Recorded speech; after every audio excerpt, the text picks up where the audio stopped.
안녕하세요. 구독자 여러분께 따끈따끈한 이야기 하나 소개해 드리려고 익명의 공간을 빌려 찾아오게 된 30대 후반의 여성입니다. 어린 나이에 사랑 하나를 믿고 결혼을 했다가 제 인생이 송두리째 흔들릴 뻔 했었는데요. 그 위기를 어떻게든 꾸역꾸역 이겨낸 뒤 최근에 아주 기가 막힌 복수까지 하게 되어 속이 시원하네요.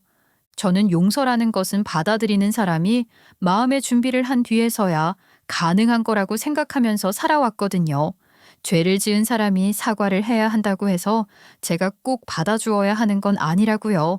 제 입에서 어떤 이야기가 나올지 궁금하시죠? 바로 시작해 보도록 하겠습니다. 저는 흔히 말하는 평범한 직장인이었습니다. 너무 평범해서 탈이라고 할까요? 특별히 눈에 띄지도 그렇다고 부족하지도 않은 그저 그런 사람. 저 같은 사람 어디를 가도 많지 않나요? 경상도에서 태어나 자라고 대학까지 그곳에서 다녔기 때문에 제 인생은 당연히 그 지역에서 뿌리 내릴 줄 알았어요. 서울? 거긴 그냥 뉴스에 나오는 곳이지. 그런 생각을 하면서 살았죠. 부모님도 친척도 친구들도 다 경상도에 있었고 제 주변 세계는 오롯이 그곳이었거든요. 서울은 어쩌다 한번 수학여행 가는 낯설고 먼 도시였을 뿐이었죠. 사실 제 목표는 언제나 단순했어요. 그냥 적당히 평범하게 살자. 뭘 특별히 더 잘하려고 마음먹지도 않았고 야망 같은 건 애초에 없었습니다. 회사 들어가서 적당히 일하고 평범한 남자 만나 결혼하고 아이 둘쯤 낳고 삶에 만족하면서 살아가는 그런 인생이면 충분하다고 생각했어요. 뛰어나면 뛰어날수록 일이 많아진다. 괜히 눈에 띄면 시기 질투가 따라오고 괜히 힘들어. 그럼 그냥 적당히 바보 같은 척하면서 살아? 왜 굳이 바보 같은 척을 하면서 살아? 그렇다고 멍청하면 또 만만하게 봐서 무시당한다. 그래서 인생은 중간이 제일이라고 적당히 눈치 보면서 살면 마음 편하다고 하셨죠. 저는 그 말에 깊이 동의했어요. 어릴 땐 왜 그렇게 소심하게 사시나 싶었지만 시간이 지나면서 그 말이 점점 이해가 되더라고요. 물론 저도 어렸을 땐 꿈이 있었죠. 초등학교 때 장래희망 발표 시간에 친구들이 대통령을 될 거다, 과학자가 될 거다 하고 손을 번쩍 들 때 아나운서가 되고 싶다는 꿈을 꾸기도 했죠. 하지만 그 꿈은 고등학교에 올라가면서 조용히 접게 됐어요. 아나운서라는 직업이 생각보다 너무 높은 산처럼 느껴졌거든요. 서울의 명문대를 나와야 하고 외모도 출중해야 하며 경쟁도 치열하다는 걸 알게 되면서부터였죠. 제 스스로가 나는 거기까지는 못 가겠구나 싶었거든요. 고등학교 때는 정말 다양한 아이들이 있었어요. 공부 잘하는 애들은 따로 있었고 못하는 애들은 또 그들끼리 어울렸죠. 잘하는 애들은 하나같이 경쟁심이 강했고 서로를 질투하고 헐뜯으면서 치열하게 공부했어요. 제가 보기에 좀 무서웠어요. 그리고 못하는 아이들은 뭐랄까요? 공부보다는 외모에 집중하고 수업 시간에는 선생님께 혼나면서도 낄낄대는 모습이 조금 한심해 보였달까요? 저는 딱 중간이었어요. 전교 상위권은 아니지만 그렇다고 뒤처지는 수준도 아니고 늘 반에서 중간쯤은 했죠. 그러다 보니 양쪽 다 저를 미워하지 않았고 오히려 제가 챙겨주면 고마워했어요. 야, 너 진짜 밸런스 잘 맞춘다. 네가 중간에 있으니까 애들 사이 좋게 지내는 것 같아. 뭐든 적당히만 하면 되는구나. 그런 생각에 딱 뿌리를 박을 수 있었죠. 대학도 서울 쪽은 아예 쳐다보지도 않았어요. 그냥 적당한 지방 국립대, 제 성적에 맞는 경상도 학교로 진학했어요. 그리고 대학 생활도 마찬가지였죠. 대외 활동도 별로 안 했고 학점도 그럭저럭 괜찮게 받았고 친구들과 어울리며 평범하게 보냈어요. 그게 저에겐 정말 편했고 제 성격과도 잘 맞았어요. 서울에 가야겠다는 생각은 한 번도 해본 적 없었어요. 서울은 남의 나라, 제가 살아갈 곳은 아니라고 생각했죠. 저는 교환학생이며 어학연수며 사람들이 흔히들 한 번쯤은 가본다는 그런 경험도 없이 정말 말 그대로 경상도 땅을 떠난 적이 거의 없었습니다. 유년 시절부터 대학 졸업까지 제 삶의 반경은 거의 한 도시 안에서 이뤄졌다고 해도 과언이 아니었죠. 그래서 당연히 생각했어요. 이쪽에서 직장 잡고 이쪽에서 결혼하고 그렇게 살아가겠구나라고요. 그게 자연스럽고 익숙하고 또 가장 안전하다고 여겼거든요. 그런데 말이에요. 그게 사람 마음대로 되는 게 아니더라고요. 제가 서울에 있는 본사로 발령을 받게 될 줄 정말 꿈에도 몰랐습니다. 평소처럼 저는 그냥 평범하게 중간만 하자는 마음으로 회사 생활을 하고 있었어요. 시키는 일은 착실히 했고 인사팀에서도 딱히 문제 삼을 만한 트러블도 없고요. 항상 그런 태도가 저를 지켜줄 거라고 믿었어요. 그런데 어느 날 회사 내 프로젝트 공모전이 하나 떴습니다. 저는 처음엔 관심도 없었는데 팀장님이 슬쩍 말씀하셨어요. 이참에 한번 해봐. 너 아이디어 좋은 거 많잖아. 말은 안 해도 우리가 다 알고 있어. 그 말에 마음이 좀 움직이더라고요. 사실 늘 주변 사람들 기획을 도와주긴 했지만 제 이름을 내세워 뭘 해본 적은 없었거든요. 그래서 저도 처음으로 제 이름 석자 걸고 기획안을 써냈습니다. 별 기대는 안 했지만요. 그런데 그게 사내에서 엄청난 반응을 얻었습니다. 이 기획 누가 한 거야? 이 직원 누구야? 그렇게 저에 대한 관심이 시작됐고 회사에서 저를 본사로 보내자는 결정이 내려진 거죠. 처음에는 정말 믿기지 않았습니다. 제가요? 서울 본사요? 저는 혼잣말로 중얼거렸습니다. 내가 그렇게까지 잘했었나? 그냥 적당히 하려고 했는데 하는 생각이 저를 더 멘탈 붕괴로 이끌었어요. 그렇지만 생각해보면 저는 늘 묵묵히 제 일을 잘해왔어요. 눈에 띄지 않으려고 했지만 오히려 그런 점이 높게 평가됐던 거죠. 인사평가에서 좋은 점수를 받은 것도 그 때문이었고요. 본사 발령 이야기를 들었을 때 주변 동료들이 축하해줬습니다. 야, 대박이다. 이제 서울 가는 거야? 너 본사 가면 완전 승진길 열리는 거 아니야? 근데 넌 서울에 아는 사람도 별로 없지 않아? 가서 적응 못하면 어떡해? 다 맞아. 근데 한 번쯤은 도전해보고 싶어졌어. 이 기회 안 잡으면 후회할 것 같아. 물론 두려움도 있었어요. 경상도를 떠난다는 건 저에게는 인생 전체가 바뀌는 일이었으니까요. 익숙한 동네, 익숙한 식당, 퇴근 후 만나던 친구들, 그런 모든 걸 뒤로하고 완전히 새로운 곳으로 간다는 건 말처럼 쉽지 않더라고요. 엄마, 아빠, 나 서울 본사로 발령 났어요. 정말이가? 본사? 와, 잘했다 우리 딸. 그런데 서울 살기 만만찮다던데 괜찮겠나? 좌천당하는 것도 아니고 성장하러 가는 거니까 괜찮아요. 오히려 기회예요. 그렇게 저는 서울행을 결정했습니다. 그때 제 나이가 28살이었습니다. 부모님은 은근히 걱정을 하시긴 했지만 그래도 응원을 먼저 하셨죠. 서울에서의 첫 시작은 정말 쉽지 않았습니다. 제일 먼저 부딪힌 건 바로 집 문제였어요. 진짜 서울은 물가가 너무 비싸더라고요. 처음 매물 보러 다녔을 때 깜짝 놀랐습니다. 아니, 고작 원룸인데 이렇게 비싸다고? 화장실 문 열면 싱크대가 맞붙어 있는 구조는 또 뭐야? 그런데 포기하지 않고 발품을 팔고 다니다 보니 괜찮은 곳도 하나둘 보이기 시작했습니다. 정말 마음에 드는 곳은 월세가 높아서 선뜻 선택하진 못했지만 그 덕분에 저는 하나의 목표를 세우게 되었어요. 언젠가 꼭 내가 원하는 집에서 내가 원하는 생활을 하며 살자. 그날이 올 때까지 진짜 열심히 벌자. 그때부터였던 것 같아요. 뭔가 저 안에서 스위치가 켜진 느낌이었어요. 다시 신입사원으로 돌아간 것처럼 새로 시작하는 마음으로 서울 생활을 하나하나 적응해갔죠. 처음엔 모르는 사람들, 모르는 동네, 복잡한 지하철 노선, 모든 게 낯설고 복잡하게만 느껴졌어요. 하지만 시간이 지날수록 하나하나 익숙해졌고 점점 자신감도 생기더라고요. 적응 빠르다. 서울에서도 잘 살겠는데. 아직 익숙한 게 하나도 없어서 조금 어지럽긴 해요. 그래도 뭐 사람 사는 동네 다 똑같겠죠. 회사 생활은 생각보다 꽤 괜찮았습니다. 사실 서울에 올라오기 전까지만 해도 서울 사람들은 좀 깍쟁이 같고 낯선 말투에 차가운 사람들이라는 인상이 있었거든요. 그런데 그건 정말 선입견이었더라고요. 서울이라고 해서 사람들이 특별히 무정하다거나 각박하다는 느낌은 전혀 없었습니다.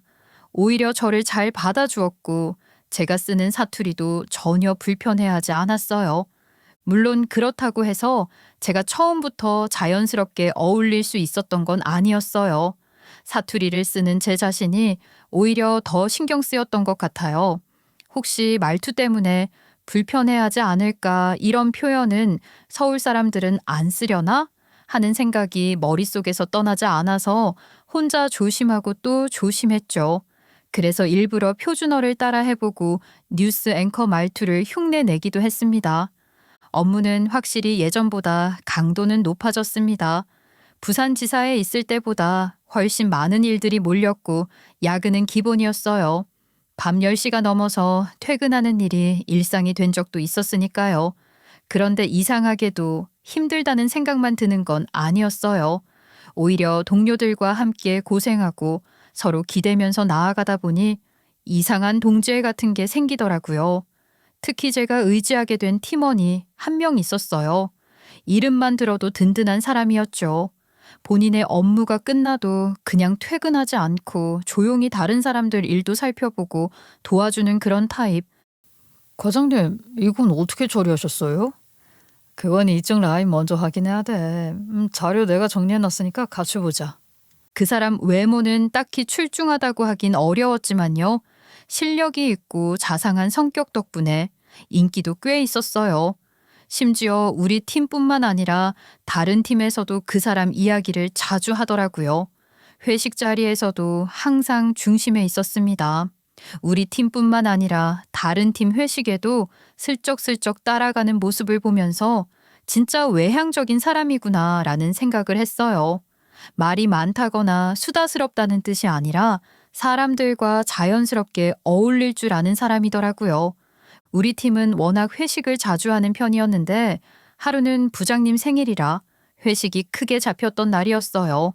그때가 제가 서울에 올라온 지 2년이 좀 넘었을 무렵이었죠. 그 사이에 후임들도 들어왔고 저도 이제 제법 적응을 잘 해낸 시기였습니다. 회식 자리는 늘 그렇듯 시끌벅적했고 다들 적당히 취기가 올라 있었어요. 분위기가 무르익어갈 무렵 그 과장님이 제 옆으로 다가왔습니다. 술잔을 들고 말이죠. 요즘 많이 힘들죠? 이 시기 되면 항상 일이 몰려서 야근도 많고. 그러게 말이에요. 정말 일이 끊이질 않네요. 저는 그냥 버티는 중이에요. 그래도 진짜 대단해요. 조용히 묵묵히 해내는 모습 저도 배우게 돼요. 사실 그 전까지도 이 사람이 몇 번 저한테 말을 걸어온 적은 있었어요. 하지만 저는 늘 회사에서는 일만 하자는 주의였고 괜히 가깝게 지냈다가 오해 사기도 싫어서 대꾸도 그냥 건조하게만 했었거든요. 그런데 그날은 좀 달랐어요. 저도 모르게 마음이 풀렸는지 그간 쌓아둔 이야기를 쏟아내기 시작했어요. 서울에 처음 왔을 때의 이야기부터 집 구하느라 고생한 얘기, 적응하면서 느꼈던 외로움까지 그냥 입이 멈추질 않더라고요. 그리고 그 순간이었어요. 제가 흥분해서 얘기하는 사이 술 기운 때문인지 모르겠지만 제 사투리가 팍 터져 나온 거예요. 서울에서 2년 넘게 살면서 꽤 고쳤다고 생각했는데 긴장 풀리고 기분 좋아지니까 본래 말투가 나오더라고요. 그런 저를 보더니 그 사람이 살짝 웃더니 제 머리를 쓰다듬으며 이렇게 말했습니다. 우와, 지금 되게 귀여운데요? 그 순간 진심으로 심장이 철렁 내려앉는 기분이 들었습니다. 정말이었어요. 저는 순간 이 사람이 너무 멋져 보였어요. 평소에도 괜찮은 사람이라고 생각했지만 그날따라 유독 다르게 느껴졌어요. 나 드디어 미쳤구나. 속으로 그렇게 중얼거렸습니다.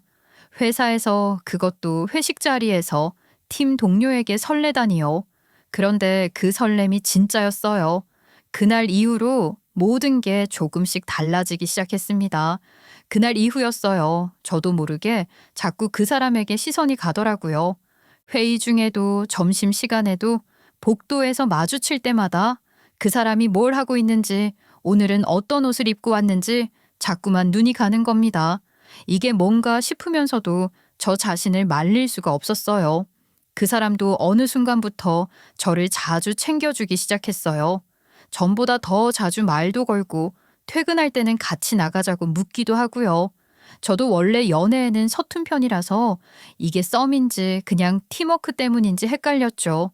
그런데 그 사람이 저에게 슬쩍 건네는 시선이나 말투가 그냥 호의만은 아닌 것 같았어요. 결정적인 순간은 또 회식 자리였어요. 그날도 다들 어느 정도 취기가 오른 상태였는데 그 사람이 조심스레 말하더라고요. 오늘은 제가 집까지 데려다 줄게요. 이 시간에 혼자 가는 거 위험하잖아요. 예전 같았으면 혼자 갈 수 있다고 웃으며 넘겼을 텐데 그날은 왠지 모르게 고개가 끄덕여졌어요. 술 기운 때문이었는지 아니면 제 안에 무언가가 결심을 했던 건지는 모르겠지만요. 조용히 골목길을 걷던 중 그 사람이 제 손등을 살며시 잡더니 말했어요. 나 요즘 계속 희진 씨 생각나더라. 그냥 일로만 보려고 했는데 그게 잘 안 돼요. 저는 순간 숨이 멎는 줄 알았어요. 심장이 쿵 하고 떨어졌고 한참을 아무 말도 못했죠. 그리곤 저도 같은 마음이라고 조심스럽게 제 마음을 전했어요. 그렇게 우리는 서로의 마음을 확인했고 자연스럽게 손을 잡았습니다. 그날부터였어요. 저희의 비밀 연애가 시작된 게요. 비밀 연애라곤 했지만 회사 안에서 그런 게 과연 가능하겠어요? 우리가 서로를 얼마나 신경 쓰고 있었는지 복사기도 알 정도였으니까요. 점심시간에 마주치면 괜히 엉뚱한 방향으로 걸어가고 같은 프로젝트에 배정되면 둘 다 과하게 조심하고 그러다 눈 마주치면 피식 웃고 그렇게 1년쯤 사귀었을 때 제가 32살이 되었어요. 자연스럽게 결혼 이야기가 오갔고 저희는 약속했어요. 양가 상견례도 무난하게 마무리됐고 신혼집은 대출을 받아서 구하기로 했어요. 제가 원래 혼자 살고 있던 터라 새로 구한 집에 제가 먼저 들어가 살기 시작했어요.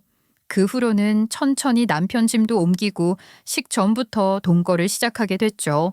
사실 그때까지만 해도 모든 게 다 좋았어요. 완벽하다고는 할 수 없지만 그래도 저는 제 인생에서 가장 안정된 시기를 보내고 있었던 것 같았어요. 그러던 어느 날 예상치 못한 말 한마디가 제 마음을 뒤흔들었습니다. 그날은 회식이 없는 평일 저녁이었고 제가 야근을 마치고 퇴근 준비를 하던 참이었어요. 그런데 평소에 저랑 조금 친하게 지내던 여자 부장님이 다가오더니 조용히 말을 걸어왔어요. 희진 씨, 나 그냥 지나가는 말일 수도 있는데 하나 물어봐도 돼요? 네? 예, 부장님 말씀하세요. 무슨 일 있으세요? 그 동욱 과장이랑 결혼하기로 한 거 그거 다 알고 한 거지? 네? 뭘 알아요? 무슨 말씀이세요? 사실 우리 팀 안에서도 다들 이야기를 하긴 했는데 괜히 긁어부스럼 될까 봐 누구도 말 안 했거든요. 근데 이제 결혼까지 한다고 하니까 그냥 말해야 할 것 같아서 제 가슴이 쿵 내려앉았어요. 무언가 안 좋은 이야기가 나올 것 같은 느낌이 확 들었거든요. 동욱 씨가 예전부터 여자 문제로 말이 좀 많았어요?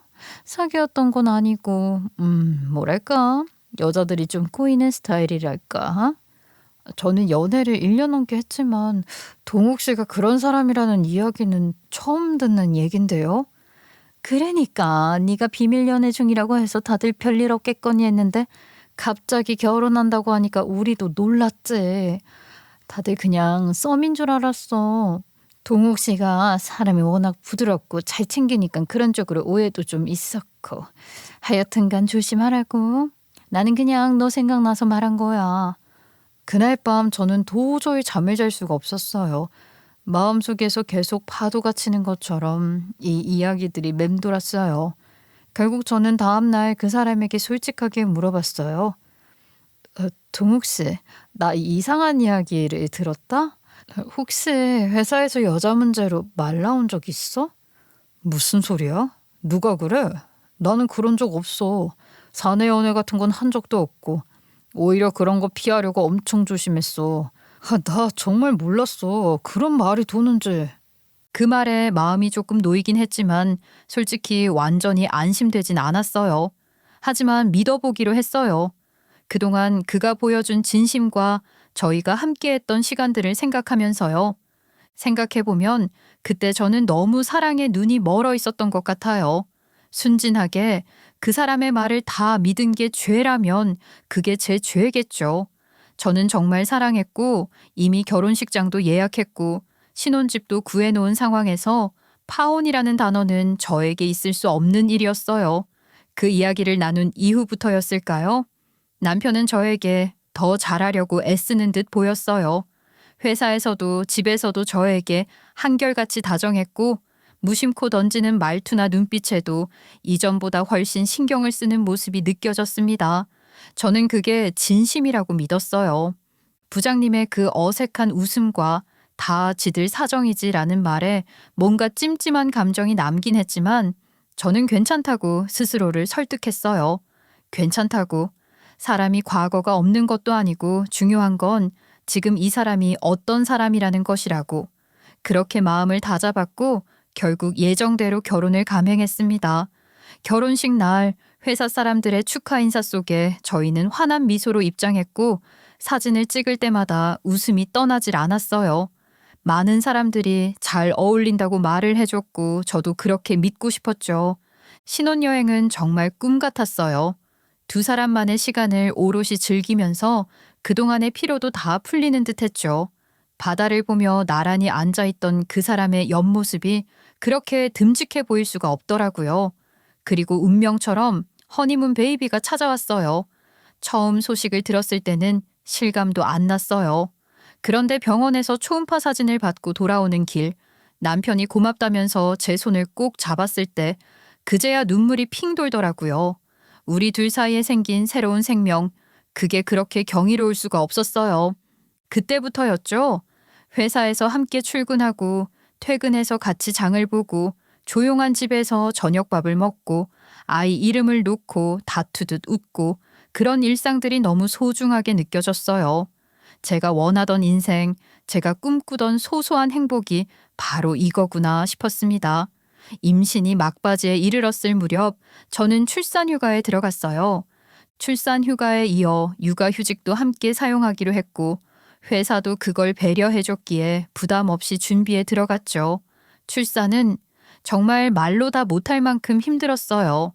진통의 고통, 몸의 붓기, 정신없이 몰아치는 불안감 속에서 저는 아이를 낳았습니다. 진짜 수고했어. 고맙고도 고마워. 우리를 닮은 아이가 태어났다는 것에 감사할 뿐이야. 우리 정말 잘 키워보자.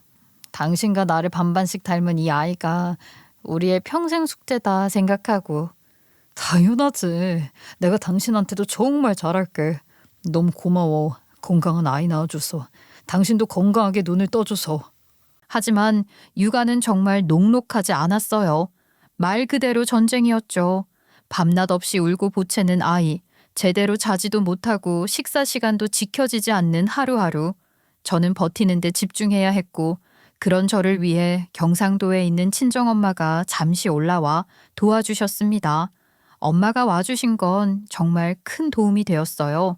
밥이라도 챙겨 먹고 잠깐이라도 쉴 수 있었으니까요. 그런데 솔직히 남편 눈치가 너무 보였어요. 장모님이랑 같이 있으니까 아무래도 좀 불편하긴 하네. 퇴근하고 집에 와서도 쉴 수가 없고 좀 눈치 보여. 그러더니 출산 후 한 달쯤 지났을 무렵부터는 남편이 야근을 자처하기 시작했어요. 야근 수당도 나오는 거니 손해는 아니라고 생각했죠. 문제는 엄마가 집으로 내려가신 후에도 남편이 계속 늦게 들어오기 시작했다는 거예요. 하루 이틀은 그럴 수 있다 쳤지만 일주일 열흘 점점 패턴이 이상하게 굳어지는 느낌이 들더라고요. 그래서 그날 예전부터 저와 조금 가까웠던 부장님께 은근히 여쭤봤어요. 부장님, 요즘 회사가 바빠요? 야근 많아졌나 봐요. 어? 동욱 씨 말하는 거야? 걔 요즘 우리 팀 아니잖아. 다른 팀 간 지 꽤 됐는데. 희진 씨, 그 얘기 못 들었어? 네? 팀을 이동했다고요? 처음 듣는 소리인데요? 바빠서 말 못했나? 아니면 들었는데 희진 씨가 까먹은 거 아니야? 그날 저녁 퇴근을 하고 돌아온 남편에게 물어봤습니다. 여보, 팀 옮겼어? 부장님이 그러시던데?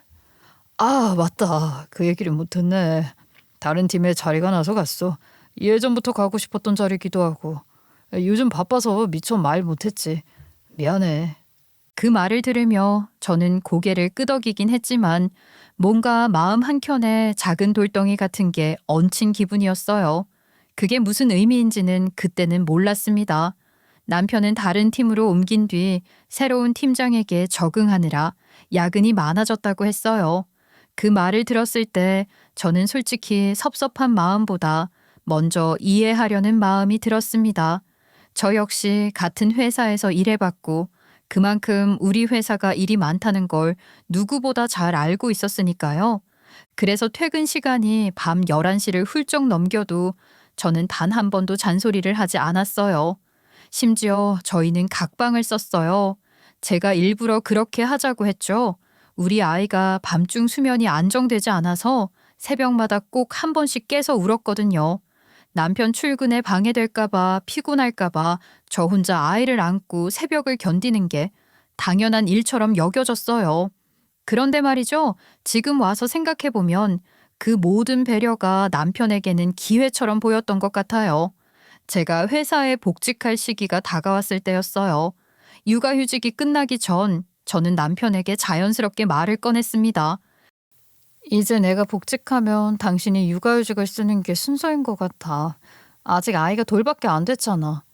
에이, 남자가 무슨 육아휴직이야. 그건 여자가 하는 거지. 순간 저는 말을 잃었어요. 우리 회사는 오히려 남자 직원들의 육아휴직을 존중해주는 분위기였고 실제로 육아휴직을 쓰는 남직원들도 많았거든요. 당당하게 자랑스럽게 아이를 돌보는 남편이 되는 시대인데 남편의 반응은 예상 밖이었어요. 왜? 우리 회사는 괜찮다고 했잖아. 아니, 지금 아이 맡길 때도 없고 당신이 조금 쉬어주면 좋겠다고 생각한 건데. 내가 지금까지 야근 불살라가면서 일한 이유가 뭔데? 다 승진하려고 그런 거 아니야. 육아휴직 쓰면 다 무너진다고. 그럼 애는 누가 봐? 경상도 친정집은 멀어서 매일 데려다 줄 수도 없고 시댁은 가게 하시느라 바쁘시잖아. 맡길 데가 없는데 누가 보냐고. 애는 엄마가 키워야지 희진아. 그냥 너 일 그만두고 집에 있어. 내가 좀 더 벌어올게. 승진하면 월급도 오르니까 우리 세 식구 먹고 사는데 크게 문제 없을 거야. 그 말을 듣는 순간 많은 생각이 스쳤어요. 물론 저도 아이가 하루하루 커가는 모습을 지켜보며 같이 하고 싶다는 마음이 컸어요.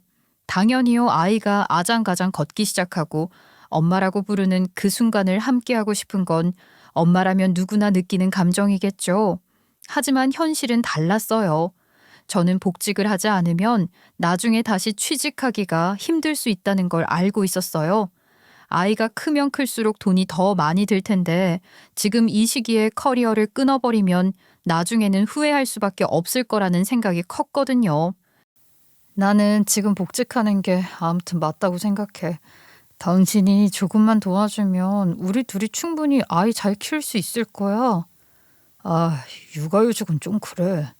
지금 놓치면 진짜 기회도 없어. 너도 알잖아. 회사가 얼마나 냉정한지.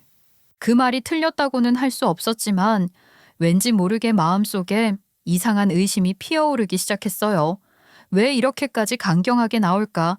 왜 갑자기 나더러 일을 그만두라고 할까? 그 순간이었어요.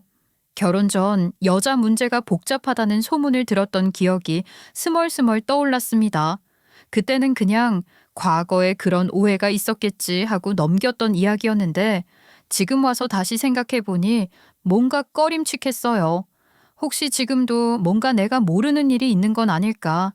이 사람이 나더러 집에만 있으라고 하는 이유가 정말 가정을 지키기 위해서만일까? 의심은 조용히 시작됐고 그날부터 저는 남편을 조금씩 다른 눈으로 보기 시작했어요. 결국 저는 결심을 했어요. 더는 망설이면 안 되겠다고요. 그래서 아이를 어린이집에 맡기고 복직을 하기로 했습니다. 남편에게는 아무 말도 하지 않았어요. 복직한다는 사실을 알리면 또 무슨 핑계를 대며 저를 말릴지 뻔했거든요. 어차피 남편과 저는 지금 팀도 다르고 부서도 분리되어 있어서 제 복직 소식이 그 사람 귀에 들어갈 일도 없었으니까요. 출근 첫날 어린이집 앞에서 아이를 뒤돌아보며 몇 번이나 손을 흔들고 겨우 눈물을 참고 회사로 향했어요. 오랜만에 입은 정장은 어쩐지 낯설었고 회사 건물 앞에 도착했을 때는 가슴이 두근거렸습니다. 엘리베이터를 타고 사무실로 들어섰을 때 팀원들이 어색한 얼굴로 저를 바라보더라고요. 인사하면서도 미묘하게 낯선 분위기가 느껴졌어요. 그도 그럴 게 그 사이에 팀원 구성이 많이 바뀌었더라고요. 예전에 제가 가까웠던 부장님과 대리 한 사람을 제외하곤 거의 새 얼굴이었어요. 적응할 시간이 필요하겠다 싶었고 오전 내내 정신없이 업무를 처리하다가 점심시간이 되었습니다. 혼자 밥 먹기는 싫어서 부장님께 슬쩍 사내 식당에 가서 먹자고 말을 했습니다. 그런데요, 그곳에서 저는 정말 보고 싶지 않았던 장면을 보게 되었어요. 제 남편 동욱 씨가 어떤 여직원이랑 마주 앉아서 정말 딱 봐도 커플처럼 깔깔거리며 웃고 있는 거예요. 나란히 앉은 그 모습, 서로를 바라보며 웃는 눈빛, 순식간에 가슴이 턱 막혔어요. 아유, 희진 씨 못 볼 거 봤다. 쟤는 유부남이 저러고 싶나? 아, 참. 그리고 저 사원도 그래. 신입인데 유부남인 거 뻔히 알면서도 저렇게 붙어 다닌다니까. 네? 두 사람이 같은 팀이에요? 같은 팀이래. 에이, 희진 씨. 저 두 사람 뭐가 있는 건 아니고 원래 동욱 씨가 사람 잘 챙기잖아? 근데 유부남이랑 붙어 다니면 소문나는 줄도 모르고 저러고 있다니까. 에휴. 속이 부글부글 끓어오르더라고요. 마침 남편이 앉아있는 테이블에 빈자리가 하나 있어서 식판을 든 채로 조용히 그 자리에 가서 앉았습니다. 남편은 마치 귀신이라도 본 듯 눈을 크게 뜨며 놀라더라고요. 당신 여기를 어떻게... 설마 당신 정말 복직한 거야? 아니 어제까지 아무 말도 안 했잖아. 근데 갑자기 무슨 복직? 복직할 거라고 했었잖아. 안녕하세요. 제가 동욱 씨랑 결혼한 오희진이라고 해요. 네, 안녕하세요. 남편과 친하게 지내고 있다는 사원이 저에게 인사를 하면서 고개를 끄덕였는데 저는 그 눈빛과 분위기에서 뭔가 이상하다는 걸 직감적으로 느꼈습니다. 여자의 촉이란 게 있잖아요. 괜히 신경이 쓰이기 시작했어요. 물론 회사에서는 복직한 지 얼마 되지 않았고 저와 남편이 부딪힐 일도 거의 없었기 때문에 겉으로 보기에는 아무 문제가 없는 것처럼 보였어요. 하지만 저는 점점 불안해졌어요. 남편이 그 사원과 나누는 눈빛 하나하나가 신경이 쓰였고 퇴근 후 늦는 날이 늘어나자 의심은 확신으로 바뀌기 시작했죠. 육아는 하나도 도와주지 않던 남편이 주말에도 친구를 만난다고 나가는데 부글부글 끓더라고요. 주말에 아이를 돌보며 회사에 급하게 보낼 보고서가 생겨서 남편의 노트북을 열었습니다. 저는 노트북이 회사에 있었거든요.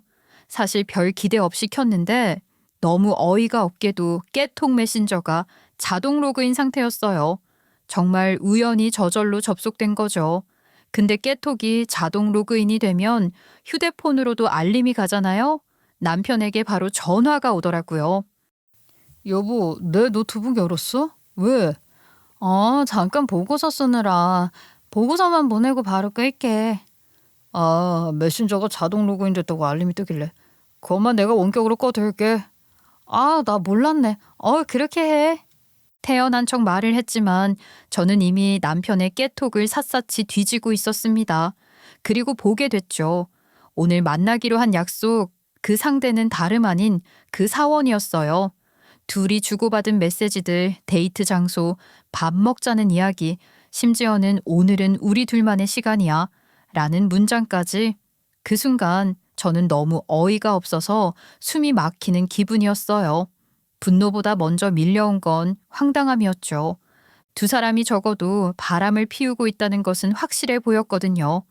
남편이 곧바로 로그아웃 처리를 했고 메신저가 종료되었지만 저는 이미 스마트폰으로 주요 메시지를 다 찍어둔 상태였어요.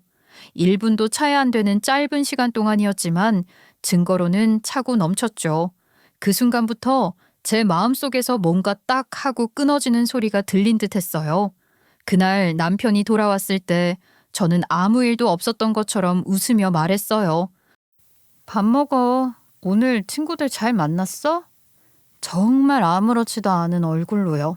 남편은 순간 눈빛이 살짝 흔들리더니 저를 슬쩍 의심스러운 눈으로 보더라고요.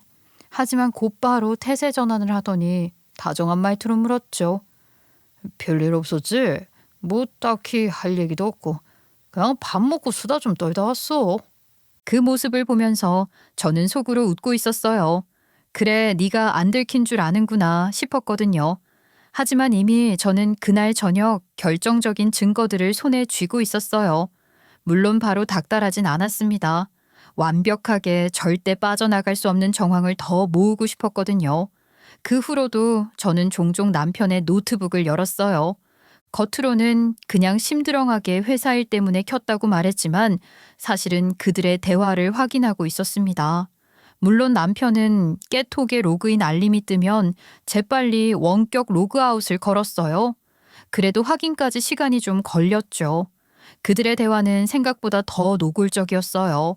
진득한 대화들을 볼 때마다 가슴이 조여오는 느낌이 들었지만 저는 꾹 참았어요. 분노보다 중요한 건 확실한 결말이었으니까요. 결정적인 날은 그렇게 찾아왔습니다. 주말 두 사람은 또 만남을 약속했더군요. 장소까지 대화에 그대로 남겨두었길래 저는 더 이상 미룰 이유가 없다고 생각했어요. 그날 저는 조용히 아이를 친구에게 맡기고 약속된 장소로 향했습니다. 그리고 마침내 그 현장을 덮쳤습니다. 대놓고 숙박시설에 갔는데 어떻게 그보다 완벽한 증거가 있을 수 있겠어요. 남편은 제가 등장을 하자마자 눈이 휘둥그레해져서는 말을 잇지 못하더라고요. 저는 조용히 가방에서 준비해 온 이혼 서류를 꺼내 테이블 위에 올려놨어요. 말은 필요 없어. 읽고 도장 찍어. 미안해. 한순간의 실수야. 제발 한 번만. 우리 아이 생각해서라도. 아이 앞에서 더 비참해지기 싫으면 지금 여기서 끝내. 과장님, 왜 그렇게 빌빌거리고 빌어요? 우리 당당해질 수 있는 기회잖아요. 당당? 회사에서 유부남이랑 불륜 저질러 놓고 감히 당당이라는 말이 나오니? 제값 치러야 하면 받을게요. 저랑 과장님이랑 서로 사랑하는 사이라는 거, 아무도 막을 수 없는 사이라는 거 우리 두 사람은 알아요. 저요, 정말 사랑한다고요. 사랑이라는 게 밥 먹여주니? 남의 남자를, 그것도 애까지 있는 남자를 빼앗을 만큼 당당한 사랑이야 그게? 네, 연예인들도 사랑을 못 이겨서 불륜을 저지르는 마당에 저는 왜 못하겠어요? 이혼하신다면서요. 그럼 앞으로 유부남 아닌 거잖아요. 떳떳하게 잘 만나볼게요. 아이고, 이혼하고 새 출발하는 것도 아니고 너희들은 이미 불륜이었어. 그거는 결코 축복받지 못할 사랑이고 사이라고. 시작이 어떻든 결과적으로는 제 남자가 될 거잖아요.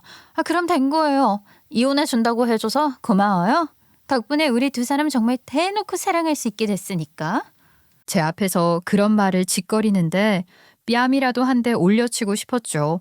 하지만 그럴 수 없었어요. 저까지 똥물 튀기고 싶지 않았으니까요. 그렇게 저는 이혼을 했습니다. 그 두 사람이 정말 마음껏 사랑하게 되었다고 행복해할지 모르겠지만 저는 그 두 사람을 갈라놓겠다는 일념으로 이 거지 같은 결혼 생활을 유지하고 싶지 않았어요. 이혼 후 저는 회사 인사팀에 정식으로 사실을 알렸고 회사도 빠르게 움직였어요. 결국 남편은 사내 평판 문제로 자진 퇴사했고 이직을 하게 됐어요.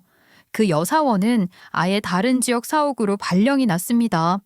회사 안에서는 조용한 소문처럼 퍼져나갔고 팀 안에서는 다들 눈치를 보며 저를 대했죠. 한동안은 이혼녀라는 타이틀이 무겁게 느껴졌습니다. 일을 해도 커피를 마셔도 심지어 아무 말도 하지 않아도 사람들 사이에 번지는 수근거림이 느껴졌어요. 희진 씨, 너무 속상해하지 마. 그놈 원래 좀 그런 놈이었어. 내가 예전에도 한번 말하려다 말았는데, 그리고 소문이라는 건 당당하게 굴면 금방 사그라드는 법이야. 그 말은 결국 제가 사람 볼 줄 몰랐다는 말이잖아요. 아유, 그런 뜻으로 한 말 아닌 거 알잖아. 희진 씨는 피해자야, 응? 당당해질 필요가 있어. 이후 저는 묵묵히 일만 했습니다. 사람들의 시선은 시간이 지나면서 서서히 사라졌고 어느새 제 업무 성과만이 다시 제 자리를 지켜주기 시작했어요. 그렇게 이혼의 아픔을 겪은 지 벌써 2년이 흘러 저는 37살이 되었습니다. 어느 여름 휴가를 맞아 아이와 함께 경상도 친정집에 내려갔어요. 한적한 마을, 시원한 바람, 그리고 오랜만에 느껴보는 여유. 휴가를 즐기고 있을 때 저랑 친하게 지내던 대학 동아리 후배에게 연락이 왔습니다. 선배, 저 결혼해요. 청첩장 모임 하는데 꼭 와주세요. 어떻게 딱 고향 내려왔을 때 모임이랑 겹치냐? 이거 운명인가? 처음엔 거절하려다 문득 생각났어요. 그 친구 제 결혼식 때 축의금을 보냈던 후배였거든요. 그렇게 저는 아이를 맡기고 모임 장소로 향했습니다. 오랜만에 만난 친구들과 웃고 떠들며 청첩장을 받았는데 집에 돌아와 열어본 순간 이상한 느낌이 확 스치더라고요. 신부 이름이 어딘가 익숙한 거예요. 김유나, 그 이름이 흔한 이름이기는 하지만 그래도 뭔가 쎄한 구석이 있더라고요. 설마 그럴 리가 없지. 하지만 마음 한구석이 너무 불안했어요. 모바일 청첩장이 아니라 종이로 받은 청첩장이라 사진은 없고 이름 석자만 적혀 있었거든요. 게다가 결혼식은 일주일밖에 남지 않은 상황이었고요. 이런저런 방법으로 확인할 시간이 없었기에 저는 결국 결혼식에 직접 참석하기로 결심했습니다. 이건 그냥 단순한 우연이길 바라는 마음이었지만 제 촉은 이상하게 더 강하게 울리고 있었어요. 일주일이 흘렀고 마침내 고향 후배의 결혼식 당일이 되었습니다. 저는 아이를 친정집에 맡겨두고 단단히 차려입고 경상도에 있는 웨딩홀로 향했어요. 오늘만큼은 마음의 준비를 단단히 해야 할 날이었거든요. 저는 흰색 원피스를 골라 입었어요. 결혼식에 흰옷이 실내인 건 당연히 알고 있었지만 오늘은 예의나 관습보다 존재감이 더 중요했거든요. 그리고 예상대로였죠. 웨딩홀에 들어서자마자 대학 동아리 친구들이 하나같이 저를 향해 입을 벌리고 쳐다보는 겁니다. 야, 너 미친 거 아니야? 무슨 결혼식에 흰 원피스를 입고 와?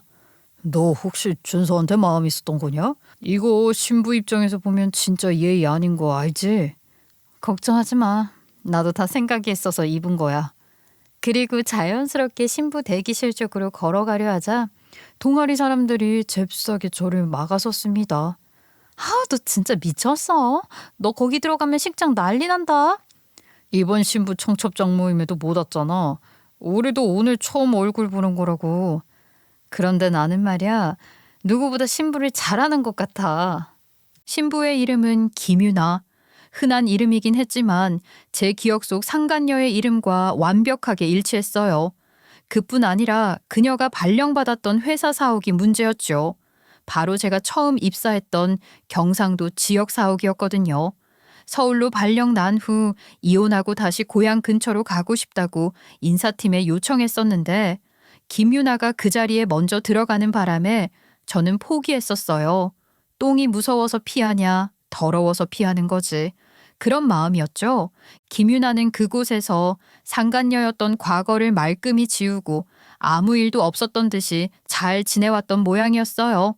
그리고 하필이면 그곳에서 제 고향 후배와 소개팅으로 만난 거겠죠. 김유나는 제가 이 결혼식에 초대될 거라고는 꿈에도 몰랐을 겁니다. 저는 심호흡을 한번 하고 당당하게 신부 대기실 문을 열었습니다. 해사하게 웃으며 사진을 찍고 있던 신부 김유나. 그녀는 제 모습을 보자마자 웃음을 거두고 얼어붙은 표정으로 저를 바라봤어요. 오랜만이네. 세상에. 여기가 어딘 줄 알고 왔어? 미쳤어? 네 결혼식장이잖아. 왜? 아니 뭐 내가 못 올 때라도 안 나? 벌써 2년이나 지났잖아. 난 이제 새 출발했어. 너야말로 여기서 뭐 하는 건데? 당장 나가. 참 웃기더라고요. 자신이 벌인 일은 싹 다 잊고 이제 와서 새 출발이라는 말로 다 덮고 싶다니요. 왜 이래? 난 신랑 측 지인인데. 그녀는 순간 말문이 막힌 듯 입을 꾹 다물고 눈알만 바삐 굴렸습니다. 그 모습을 보며 저는 속으로 생각했어요. 그래, 네가 지우고 싶은 과거가 있겠지만 나는 그렇게 쉽게 잊지 않는다고요. 그 순간 신부 대기실 안의 공기는 차갑게 얼어붙었고 그녀의 주위에 있던 친구들조차 분위기를 눈치채며 조용해졌어요. 내가 다른 건 몰라도 양심에 털난 인간이 잘 사는 꼴은 못 보지. 그 말에 김유나는 갑자기 치렁치렁한 드레스를 번쩍 들고 자리에서 벌떡 일어섰어요. 그리곤 주변 눈치를 보더니 제 쪽으로 조심스럽게 다가와 거의 입을 귀에 붙이다시피 하며 속삭였죠. 제발 단 한 번만 눈 감아주시면 안 될까요? 정말 잘못했어요. 그땐 제가 뭣도 모르고 처음에는 유부남인 줄도 몰랐어요. 진짜로요. 식은땀이 맺힌 그녀의 이마와 바들바들 떨리는 손끝이 보였어요. 그 모습을 보면서도 제 안에 쌓여있던 감정은 전혀 흔들리지 않았어요. 오히려 더 단단하게 굳어지는 느낌이었죠.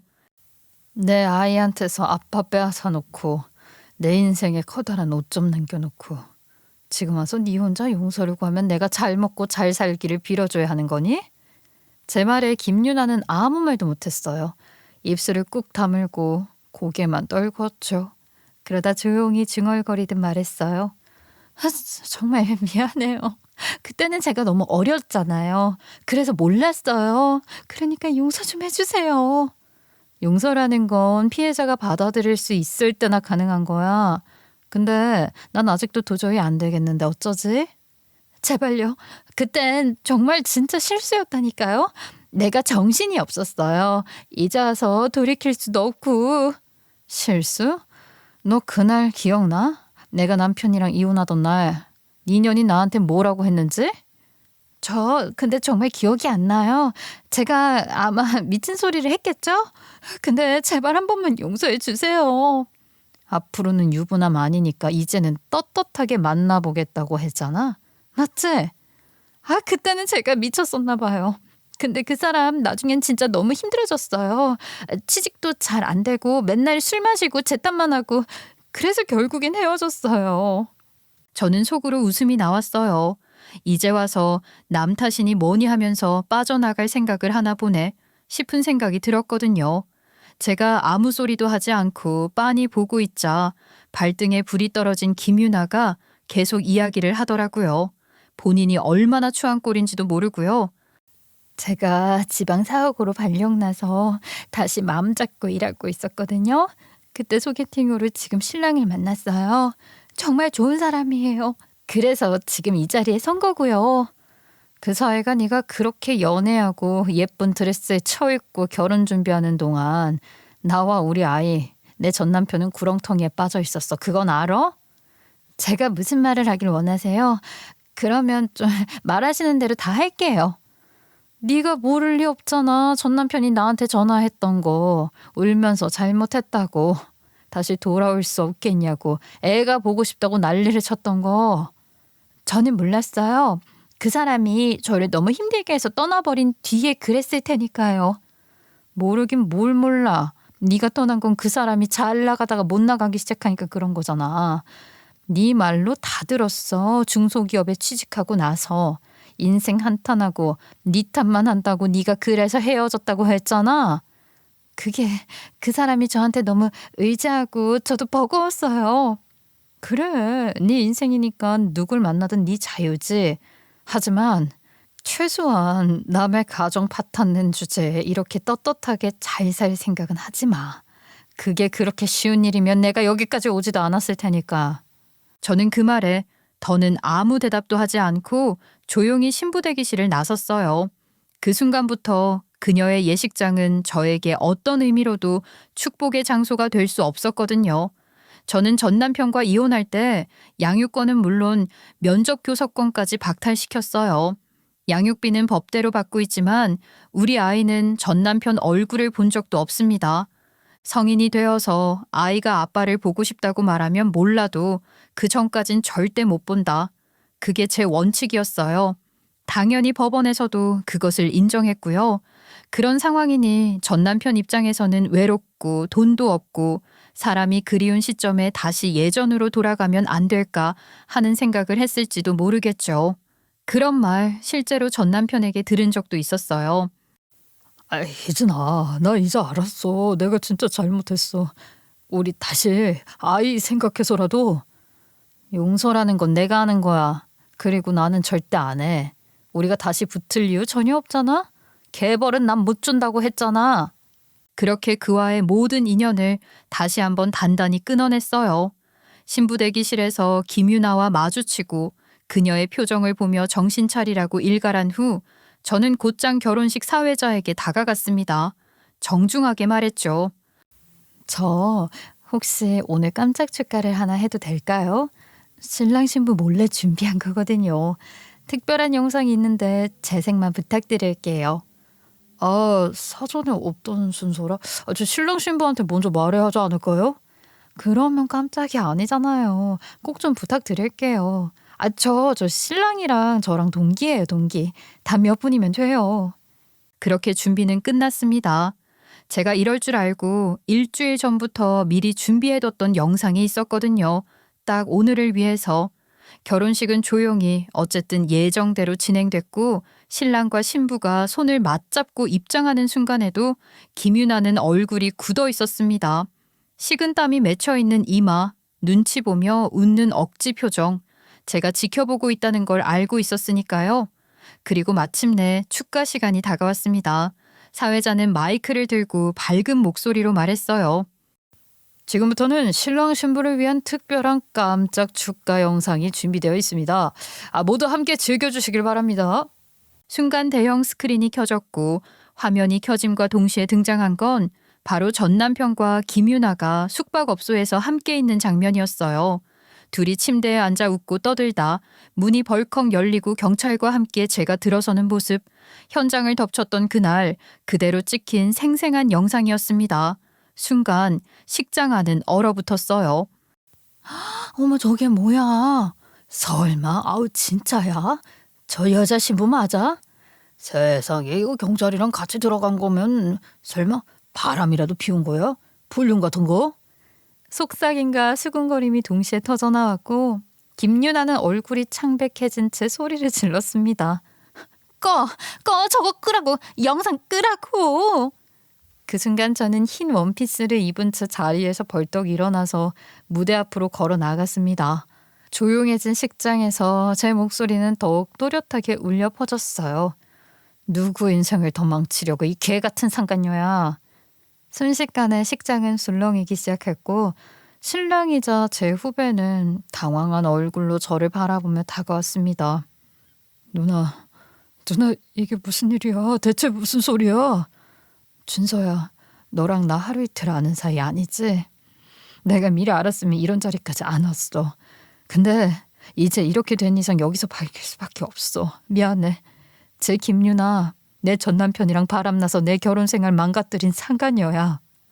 식장이 멍한 정적에 빠진 듯 조용해졌고 후배는 믿기지 않은 듯한 표정으로 김유나를 바라봤어요. 유나야, 이게 진짜야? 진짜 그런 일이 있었던 거야? 김유나는 말을 잇지 못한 채 바닥에 주저앉더니 울기 시작했어요. 웨딩드레스를 입은 채 흐느끼는 모습은 사람들이 상상하는 행복한 신부의 모습과는 너무나 달랐죠. 오히려 추하다는 말이 어울릴 만큼 초라했어요. 그녀는 고개를 들어 저를 노려보듯 쳐다보더니 이를 악물고 말했어요. 아이씨, 그러면 나는 그 한 번의 실수로 평생 결혼도 못하고 혼자 살아야 해요? 그 정도 각오하고 불륜을 저질렀어야지. 너 그때는 그렇게 떳떳했잖아. 유부남 아니니까 이제 잘 만나보겠다고. 그게 너의 선택이었잖아? 그 말에 김유나는 다시 고개를 떨구고 말았고 식장은 더 이상 결혼식장이 아닌 공개 사과의 자리가 되어버렸어요. 그 누구도 박수치지 않았고 그 누구도 말리지 않았습니다. 그날 이후 저는 제 인생에서 두 번째로 가장 큰 일을 마무리했다는 느낌을 받았어요. 첫 번째는 이혼이었고 두 번째는 그 결혼식에서의 진실의 공개였죠. 김유나는 눈물범벅이 된 얼굴로 제 후배를 향해 매달리고 있었어요. 준서 씨 지금 내가 사랑하는 건 당신이야. 나 진짜 너 포기 못해. 제발.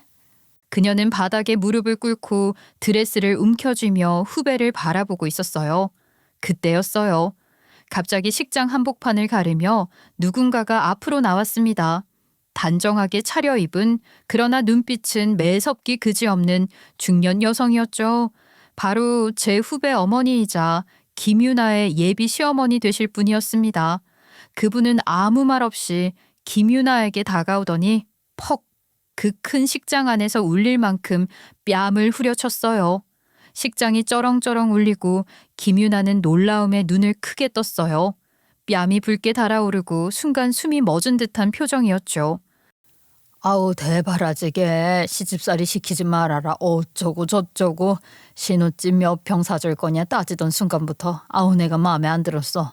그런데 알고 보니깐 그 입으로 불륜이나 저지르고 다니던 애였냐?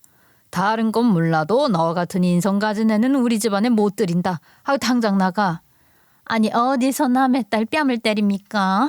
우리 유나가 뭘 잘못했다고.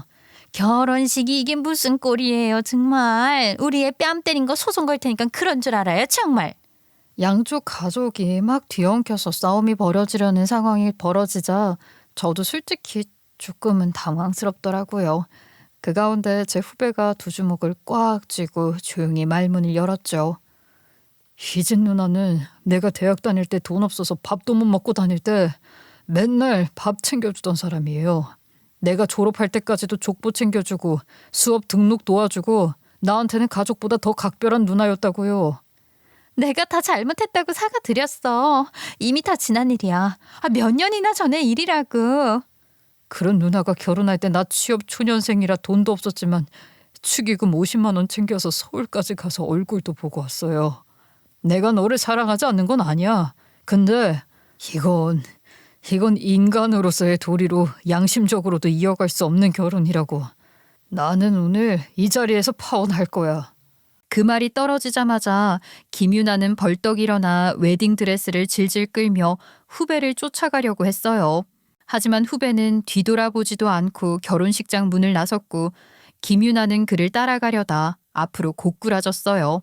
하이힐이 엉켜 넘어진 탓이었지만 씁쓸하고 초라한 장면이었죠. 사람들은 조용히 시선을 피하거나 그냥 그대로 그 장면을 바라볼 뿐이었어요. 아무도 그녀를 일으켜 세우지 않았습니다. 심지어 가족조차도요. 속이 시원하냐? 이렇게까지 망쳐놨으니까 시원하냐고. 솔직히 속은 안 시원해. 근데 이게 맞지 않니? 김유나는 씩씩거리며 자리에서 일어났고 아무 말 없이 사람들 사이를 비집고 사라졌어요. 그 모습은 마치 축복받지 못한 인생의 뒷모습 같았어요. 그리고 저는 그 결혼식장을, 아니 그 전쟁터 같은 현장을 조용히 떠났습니다. 이제 제 마음 한 구석에 남아있던 그 마지막 앙금까지도 깨끗이 씻겨나가는 기분이었어요. 결혼식은 그렇게 파투가 나버렸고 며칠 뒤 후배에게 연락이 왔어요. 전화를 받자마자 제가 먼저 말했죠. 진서야 미안하다. 내가 좀 지나쳤지 분주한 맞게. 아니요 누나 저는 오히려 고마워요. 그날 아니었으면 아마 그냥 결혼했을 거예요. 그 망신을 당했는데도 나한테 고맙다고? 아니, 너 정말이야? 연애할 땐 몰랐는데 결혼 준비하면서 점점 요구가 많아지고 이 결혼이 맞는 건지 아닌지 헷갈리고 있었어요.